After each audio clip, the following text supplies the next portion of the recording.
தற்போதைய அண்மை செய்தி. சென்னையில் மழை பெய்து வருவதால் விமானங்கள் தரையிறங்க முடியாமல் 7 விமானங்கள் வானில் வட்டமடித்து உள்ளதாக அண்மை செய்தியாக பார்த்துக் கொண்டிருக்கிறோம். இதுகுறித்து கூடுதல் விவரங்களுடன் இணைகிறார் செய்தியாளர் பூபாலன். வணக்கம் பூபாலன், கூடுதல் விவரங்களை சொல்லுங்க.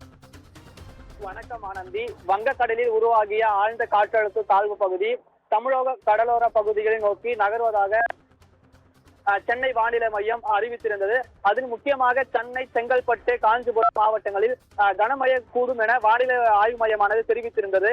இதனால் சென்னை மற்றும் அதன் புறநகர் பகுதிகளில் காலை முதலே சூறைக்காற்றுடன் பலத்த மழையானது பெய்ய துவங்கிய நிலையில் சென்னை விமான நிலையங்களில் விமானங்கள் சேவை பாதிக்கப்பட்டுள்ளன. அதாவது தோக்கா, மலேசியா, புவனேஸ்வர், மும்பை, டெல்லி உள்ளிட்ட 7 விமானங்கள் தரையிறக்க முடியாமல் நீண்ட நேரமாக வானில் வட்டமடித்துக் கொண்டிருக்கின்றன. அதே போல துபாய், சிங்கப்பூர், மதுரை, தூத்துக்குடி, துர்காப்பூர், டெல்லி, கோவை, சிலிக்கூர், பூனே உள்ளிட்ட 9 விமானங்கள் தாமதமாக புறப்பட்டு சென்றனர். நீண்ட நேரமாக வானில் வட்டமடித்து இருந்ததால் டெல்லி விமானம் தரையிறக்க முடியாமல் பெங்களூருக்கு திருப்பி விடப்பட்டன. மழை காற்றின் வேகம் குறைந்த பின்பு விமானங்கள் ஒன்று பின் ஒன்றாக தரையிறக்கப்படும் என அதிகாரிகள் மூலம் தகவலானது தற்போது வெளியாகியிருக்கிறது. ஆனந்தி,